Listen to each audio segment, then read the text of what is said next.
morning, everyone, and welcome to this week's PCC Kids Online.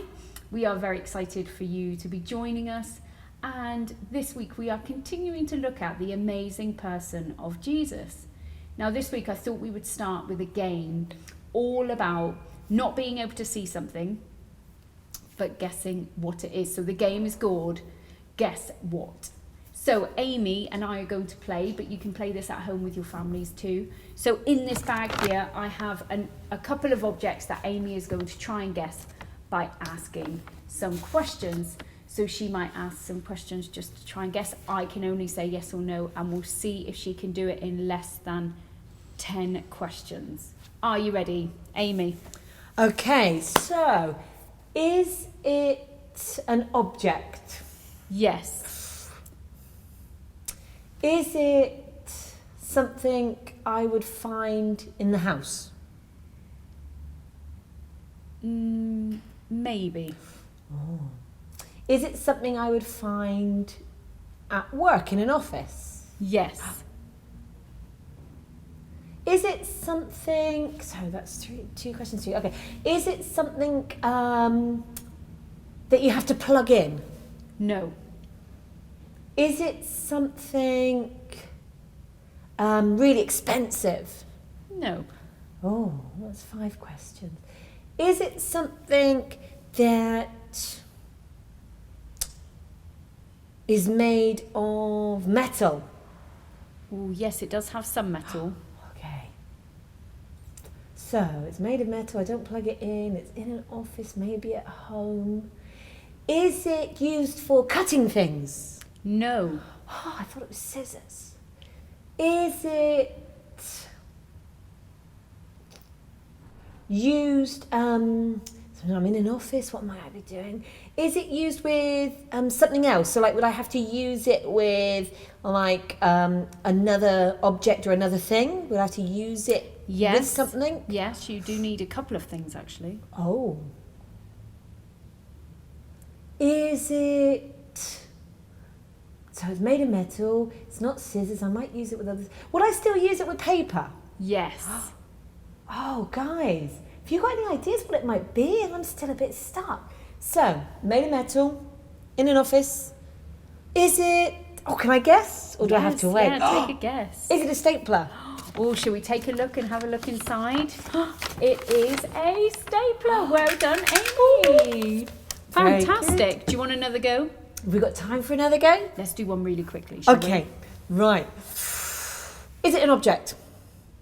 we? No. Is it an animal? No. Is it a food? Yes. Ooh, okay. Is it vegetable? No. Meat? No. Dairy? No. Fruit? Yes. Fruit. Is it yellow? Not really. Green? Yes. Sometimes. Oh, so it's green, it's fruit. Does it have a stalk? Yes. I think I know what it is. Ooh, what do you think? Is it an apple? It is delicious. Cool. Wow, well done. And today we did that game to show that sometimes Amy couldn't see what was in the bag then. And today's story is all about a man who couldn't see. So everything we look at today is going to be about how Jesus healed a man who couldn't see. So let's have a look at the story, let's do some praising today, and let's have a great time this morning.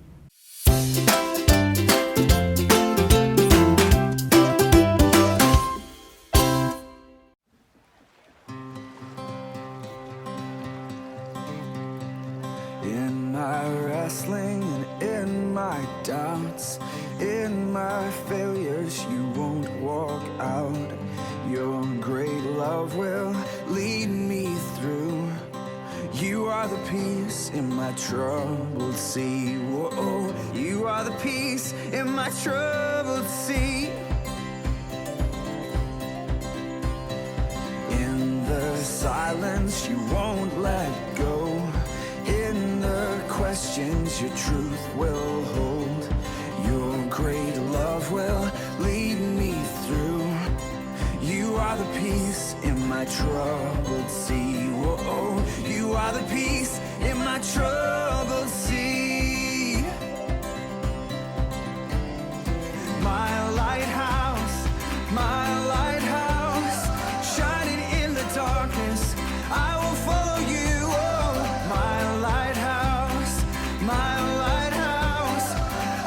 trust the promise.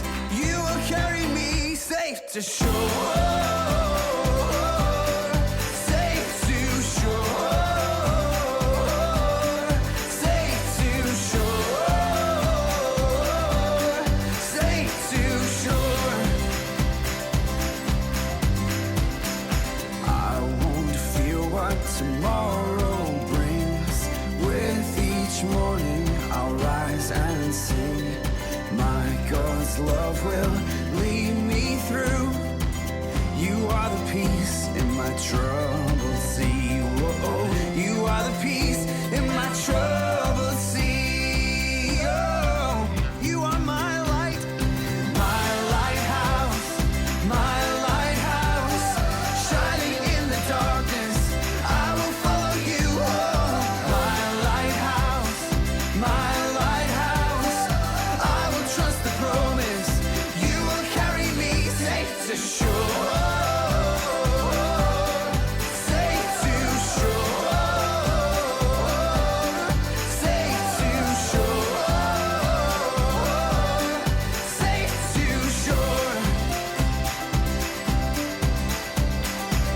Fire before us, you're the brightest. You will lead us through the storms. Fire before us, you're the brightest. You will lead us through the storms. Fire before us, you're the brightest. You will lead us through the storms. Fire before us, you're the brightest. You will lead us through the storms. My lighthouse, shining in the darkness. I will follow you. My lighthouse, I will trust the promise. You will carry me safe to shore. Safe to shore. Safe to shore. Safe to shore.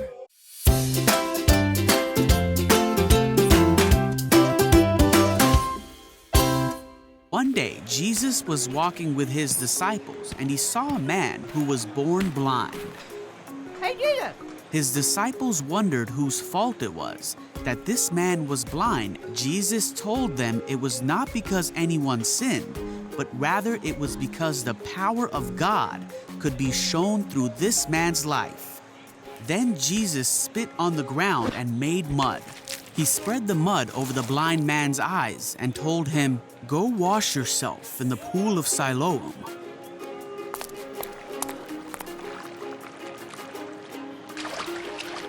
So the man went and did as Jesus said, and he could see. Wow! The man's neighbors and others who knew him as the blind man wondered if this was the same man. Is that the same guy? No way. They said, "No, he just looks like him." It's me. No, it can't be. But the blind man kept saying, "Yes, it's me." So the people asked, "Who healed you? What happened?" And the man told them all that Jesus had done for him. Ew, that's what happened. The people asked, "Where is Jesus now?" But the man didn't know. Come on, you. So the people took the man to the Pharisees because it was the Sabbath, the day of rest, and they thought Jesus shouldn't have made mud and healed the man on the Sabbath. The Pharisees asked the man so many questions, What's going on? and he answered them, "I was blind, but now I can see." The Pharisees kept asking more questions. They even brought the man's parents in to ask them questions, but they wouldn't answer because they were afraid of the Pharisees. Finally, the man had enough and yelled, Listen! "Look, I told you once. Why do you want to hear it again? If this man were not from God, he couldn't have made me see." Don't come back. The Pharisees were so mad at the man for saying this that they threw him out of the synagogue. Jesus heard what happened, Oh, hey there. and he found the man and asked him, "Do you believe in the Son of Man?" The man answered, "Who is he, sir? I want to believe in him." "You have seen him," Jesus said, and he is speaking to you. Wow! Yes, Lord, I believe. And he worshiped Jesus. Okay, guys, what an amazing video that was. And it reminds us of all these miracles that make us go, wow, Jesus was pretty powerful. This week we saw that he healed a blind man. That's amazing. Last week, do you remember? It was the guy with leprosy, and Jesus got close enough to him when no one else would and healed his skin. The week before that, it was those 4 amazing friends who helped Jesus by bringing their friend close enough that Jesus could heal him. And I was thinking, these miracles are wow, aren't they? Today we saw Jesus mix mud and spit, and this guy that had been blind since birth was healed. We could just stop there, couldn't we? We could just look at these miracles and go, wow.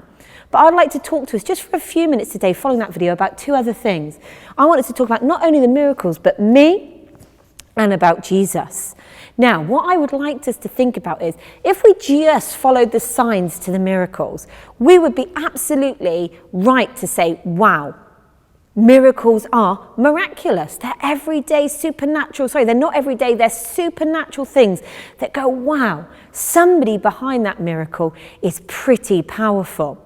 But we might stop there. We might follow the signs to the miracles and just stop there and think, that was amazing. Jesus has done something really amazing. A blind man can see, a leper is clean. And we get fixated almost at following the miracles, thinking only about the miracles. Now, some of us might do the other thing. We might go in a different direction. And we might hear these stories of the miracles, but say, well, that's not me. I'm not blind. I don't have leprosy. I'm not unable to walk. I don't need my friends to lower me through a roof. So we might say, well, their miracles are really good for other people, but what's it got to do with me? So we stop ourselves at this point saying, great for the past. Once upon a time, these amazing things happened. Yeah, but not me. So my third point I would like to just leave you with is this. The miracles get us, me and you, to look beyond the miracle, beyond ourselves, to the amazing truth. So come with me another direction. Okay, where do we find ourselves? What we want to do, guys. We don't want to get stuck at the miracles. We don't want to get stuck at me. We want to get stuck on Jesus. We want to get to the point where we think the miracles are amazing, yes, but who is the man behind the miracles? And it's Jesus, isn't it? And in this miracle, in this story, Jesus even says, because the guys are saying to him, Jesus, why was this man blind? Whose fault was it? Was it his parents? Had they done something wrong? Had the man done something wrong? Jesus said, no, you're missing it. The miracle isn't about the man. The miracle is about me, Jesus. It's about my glory. It's about signposting to everybody that I am the Son of God, that I am the most amazing person. So guys, that's what I want us just to end with in our thoughts and in our prayers today. That the miracles we're learning do make us go, wow. But we don't want to get stuck there. We don't want to go chasing miracles. That's what some of the Pharisees and the people around Jesus did. They kept chasing after him, going, show us another miracle, do it again, prove it. They chased the miracle. And Jesus sometimes said, no, I'm not going to give you a sign today because you've missed the point. Some people were like, it's never going to happen to me, is it? And so maybe they gave up really believing in miracles for themselves. They got stuck in the idea that a miracle was for then, but isn't for now. But the people that really get it, like you and like me, that we really get the truth, that it's all about Jesus. It's all about showing us how much he loves us, how close he wants to get to us, that he wants to heal us on the inside out, that he wants to reveal himself is glorious. So guys, we're just going to put our hands on our hearts and we're just going to pray through into the rest of our service. Are you ready? Close those eyes. So Jesus, we just pray that we get to say wow to your miracles, but we don't get stuck there. That we get to say, wow, you are miraculous and you are powerful. But actually your miracle points us to you. So Jesus, we just pray that you would help us to know how amazing you are, and that we don't get stuck thinking these things are never for us, won't happen for us, but actually everything is about letting us know that you, Jesus, are amazing, and you want to love us, take care of us, and do whatever needs to be done for us to be healthy on the inside and out. Amen.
Joy of the Lord, and I can't contain